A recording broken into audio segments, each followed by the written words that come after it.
এই জেনারেশন দিয়ে কিছুই হবে না। এই জেনারেশনকে পরিবর্তন করতে না পারলে না তার উম্মার কোনো খেদমতে কাজ করতে পারবে, না দেশের জন্য কিছু করতে পারবে। দেশের জন্যও কিছু করতে পারবে না, উম্মার জন্য করা তো অনেক দূরের কথা। সারাদিন পরে আসে গার্লফ্রেন্ড নিয়ে, মাদক দ্রব্য নিয়ে, পর্নোগ্রাফি নিয়ে, এই মাদক গাঁজা ইয়াবার আসর নিয়ে।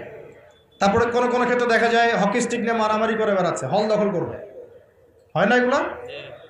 যুবকদের অধঃপতনের মূল কারণ হচ্ছে এখন মাদক, তারপরে মেয়ে, নারীর নেশা, পতিতাবৃত্তি, পর্নোগ্রাফি, গার্লফ্রেন্ড বয়ফ্রেন্ডে যে ফ্রি মিক্সিং, সামনে আবার ওই যে ভ্যালেন্টাইন্স নাকি আসবে, ওটার আলোচনা কালকে করবো ইনশাল্লাহ, আজকে না। তো এগুলো নিয়ে আমাদের যুব সমাজকে ব্যস্ত রাখা হয়েছে, অথচ এই যুবকরা এখন 5 ওয়াক্ত নামাজ, নামাজের হুকুম আহকাম, ওযুর নিয়ম কানুন, ফরজ ওয়াজিব সুন্নত মুস্তাহাব, হ্যাঁ, ফিকহের মাসলা মাসাইল, কোরআন রিডিং পড়তে পারা, এই বেসিক জ্ঞানগুলো পর্যন্ত অর্জন করছে না। তাহলে কি তাদেরকে দিয়ে আমাদের উম্মার অগ্রগতি হবে বলে মনে হয়? হবে। যতদিন পর্যন্ত না তাদেরকে আমরা পরিবর্তন করতে পারছি না, ততদিন হবে না। যদি পরিবর্তন করতে পারি ইনশাআল্লাহ হবে। আফসোস লাগে, প্রায়ই বলি কথাটা, উপর লেভেল থেকে শুরু করে বাথরুমের কমোড পর্যন্ত সবই এখন পশ্চিমাদের অনুকরণে চলছে। একদম আমাদের নবীজি বলেছেন বাম পায়ে ভর দিয়ে ইস্তেঞ্জা করো। এখন আপনি বাথরুমে যায় কিভাবে করবেন ইস্তেঞ্জা? সব বাথরুম তো ইংলিশ, সব ইংলিশ। মানে এখন আমরা লন্ডন বানাতে চাই সব জায়গায়। যারা আমাদেরকে 200 বছর শাসন করলো, আমরা ওদের সুন্নত নিয়ে পড়ে আছি। এখন 200 বছর শাসন করেছে, লাথি দিয়েছে আমাদের বাবাদের বুকের মধ্যে, আমাদের বাপ দাদাদের বুকে পিঠে পাছায় লাথি মারছে এই ব্রিটিশটাই। আর আমরা ওদেরকে এখন নম করি বসে বসে। চেহারা ওর মতো, চুল কাটছে ওর মতো। সিলেটেড আমি বেশি দেখি, চুলের কি কাটিং, সব লন্ডন কাটিং মাশাআল্লাহ। হ্যাঁ, সুন্নত নাই, বাবরি নাই। দেখবেন যে আপনি এদিক ছিলে রেখে দিয়েছে একদম গোল করে ঘুরে, মাঝখানে এতটুকু চুল আছে কাটে। এই কাটিং কোত্থেকে আসলো? কোত্থেকে আসলো? কার সুন্নত ফলো করতেছো তোমরা? তোমরা কার সুন্নত ফলো করছো? তোমাদের কি মনে হয় যে নবী সাল্লাল্লাহু আলাইহি ওয়াসাল্লাম আনস্মার্ট মানুষ ছিলেন? আমাদের নবীর সুন্নত হচ্ছে ভালো কোনো সুন্নত হয়? তার রুচিবোধ কি আমাদের উন্নত ছিল না? তিনি সবসময় টিপটাপ পরিপাটি থাকতেন। কাপড় চোপড়, ওঠা বসা, চলাফেরা, কথাবার্তা, আতর সুগন্ধি ব্যবহার করা, তার বসত বাড়ি অলওয়েজ নিট অ্যান্ড ক্লিন, পরিষ্কার। আমাদের খুব দুঃখ লাগে এগুলো দেখলে, যে মুসলিমদের বাথরুমগুলো নোংরা হবে কেন?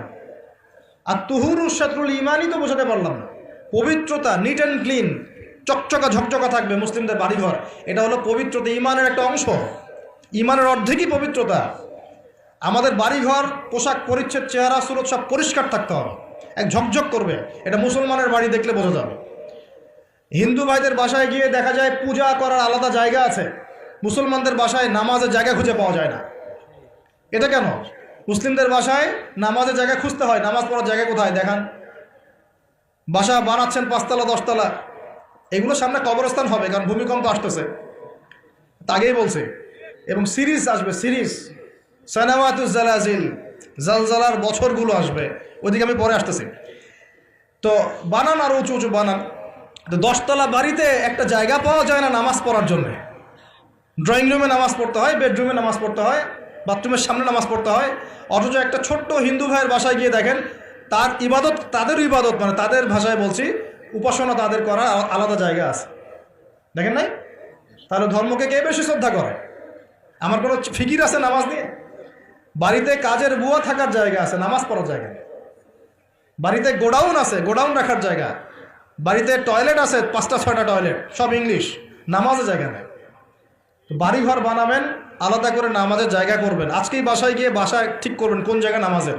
ওই ঘরটা পরিষ্কার থাকবে, আরও বেশি পরিষ্কার থাকবে, আতর খুশবু দেওয়া থাকবে, ওখানে আগর আতর থাকবে, আগর তো জ্বালান আপনারা। একটা আধ্যাত্মিক পরিবেশ থাকবে, ঢুকলেই নামাজ পড়তে ইচ্ছা করবে।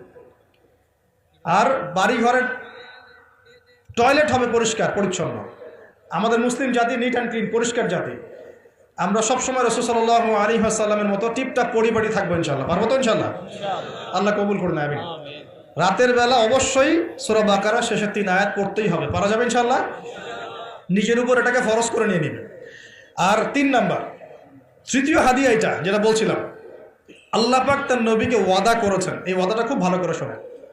আল্লাহ পাক তার নবীকে একটা ওয়াদা করেছেন, হে নবী মুহাম্মদ সাল্লাল্লাহু আলাইহি ওয়াসাল্লাম, তোমার উম্মতের যে কোনো ব্যক্তি তোমার উম্মতের যে কোনো ব্যক্তি যদি আসমান জমিনের সমান গোনা নিয়ে আমার সামনে দাঁড়ায়, আসমান জমিন সমান গোনা মানে সুদ খাইছে, ঘুষ খাইছে, ধরেন দুর্নীতি করছে, আপনার জেনা করেছে, হ্যাঁ চুরি করেছে, ইত্যাদি ইত্যাদি অনেক পাপ করেছে। হয়তো কিছু পাপের শাস্তি দুনিয়ায় পেয়েছে, কিছু শাস্তি মৌতের সময় যন্ত্রণার সময় পেয়েছে, কিছু শাস্তি কবরে পেয়েছে, আবার কিছু শাস্তি হাসরের মাঠে পেয়েছে।